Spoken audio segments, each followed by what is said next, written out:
Hi everyone, this is Mayube and welcome to my channel. Today we're gonna do a new nerd log. So last month I went to several events. I went to Night in the Tavern and Night. I went there to support my cousin who had like an art booth at both events, so that was really fun. Okay, so one of the bigger events I attended this year was WonderCon. It was my first time attending the convention and I met so many awesome people and cosplayers there.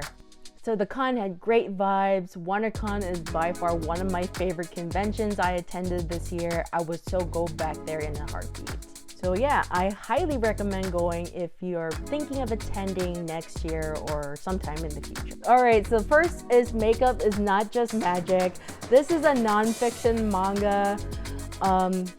I will recommend this manga if you're new to cosmetics and skincare.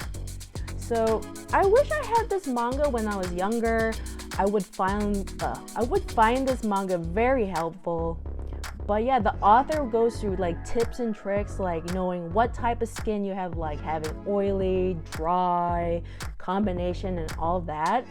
And the order how you would apply the makeup to your face and how to take care of your skin daily and so much more. The best advice I would give to someone who's new to makeup is to talk to someone who's done it longer than you have. So like a family member or a friend.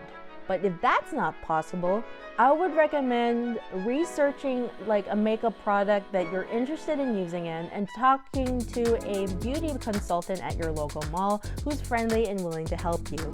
Okay, so the next manga is a one-shot and it is Sweet Poolside. So this is a Shuzo Ashimi work and it is about these two middle school kids who have issues with body hair. So this boy here, his name is Toshihiko Oda, and he gets picked on by his classmates for being hairless. He has hair on his head, like as you can see right here, he has hair in his head, in his eyebrows, but everything else of his body, he doesn't have hair at all. While this girl here, Ayako Goro, she is the opposite. She's very hairy, and she doesn't really like that, and she feels uncomfortable about this body hair thing. So as the two characters interact with each other more into the story, it just gets weird. I mean, after reading this story, it was a quick read, that was nice, but it's not the best manga I've read. I think some people might find this read relatable when it comes to feeling uncomfortable about body hair. I would feel super uncomfortable having a classmate shave for me, especially if it's a boy doing it. That would just feel so awkward. I would rather have a family member or my mom teach me how to shave properly. Anyway, if you are a Shuzo Ashimi fan, pick it up if you want to collect them all. Or if you're not a Shuzo Ashimi fan or just not a fan of the story at all, then skip it. First up is Dinosaur Sanctuary Volume 1. The manga follows a young woman named Soma Suzumi, this girl right here, no, not the dinosaur, here, this lady right here. And she is one of the newbie dino keepers at Inoshima Dino Land. So Soma and her fellow dino keepers take care of dinosaurs at this dinosaur reserve. So this is a very educational manga. It's awesome.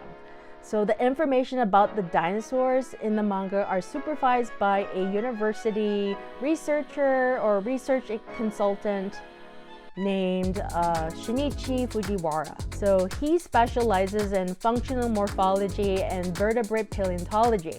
In the manga, there are these Dr. Dino lab logs, and each log, Mr. Fujiwara briefly talks about the dinosaurs that are featured in each chapter. So I'll be like the 10th person to tell you that if you like the Jurassic Park film trilogy or the Jurassic World trilogy films or just dinosaur stories in general, you're going to enjoy this manga a lot.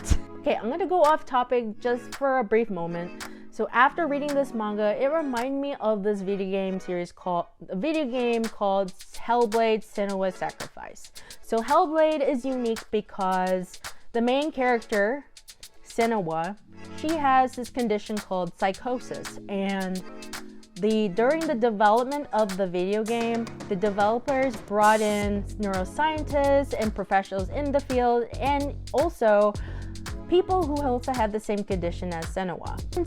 The performance of the main character is very believable, and when you play Hellblade, the experience is best if you wear headphones. You're gonna hear voices, and it's just so weird. Anyway, the main point of that really is just, I like mediums like manga, movies, video games, and all of that are backed up by a professional in a specific field. Finally, we have The Invisible Man and His Soon-to-Be Wife, Volume 1. So the manga is about these two characters here. This young woman, her name is Yaku Shizuka, and she is a blind young woman who works at a detective agency called Tonome Detective Agency. And this guy here, his name is Tonome Akira. He is her boss. And yeah, so this is a office romance series. I thought this volume was super cute. I loved it. I thought the cast of the characters are all likable, and I just liked the first volume so much that I would reread this before volume 2 comes out. Okay, so I'm going to briefly talk about the films I watched. So I watched 4 films in theaters. Can you see my hand? Yeah, 4 films in theaters. I watched Shazam 2, The Fury of the Gods, Dungeons and Dragons, Honor Among Thieves, the Super Mario Brothers movie, and then finally Suzume. So for Shazam, The Fury of the Gods, I like this film, but I don't know, I find the first film better because I thought the movie was funnier.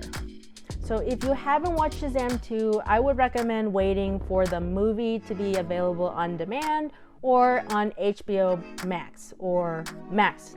The next film I watched was Dungeons and Dragons, The Honor Among Thieves. That one was a huge surprise for me because I thought this movie was not gonna do well, and I was so wrong. So Dungeons and Dragons, it's so fun.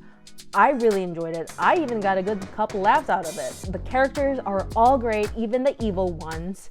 And yeah, the actors did a really good job bringing personality in each character that makes them very likable. So if this movie is available at your local theater, go watch it. It is so freaking good. It is. And make sure to wait to the very end of that movie because there are end credit scenes.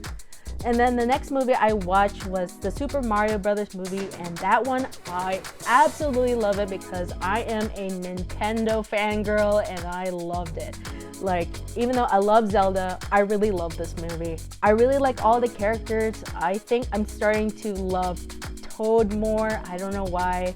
I love Rosalina. I wish Rosalina shows up in future films, but anyway, I really love Toad. It's like, he's my favorite character in the movie.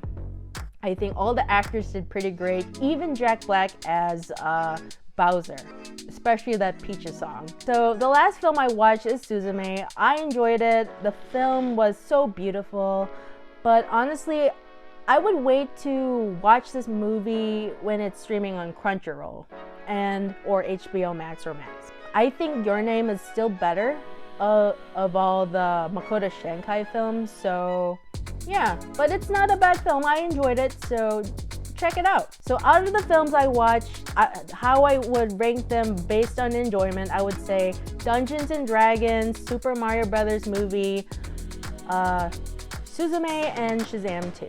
And that concludes the Nerd Log. Thanks so much for watching, and I'll see you next time. Bye!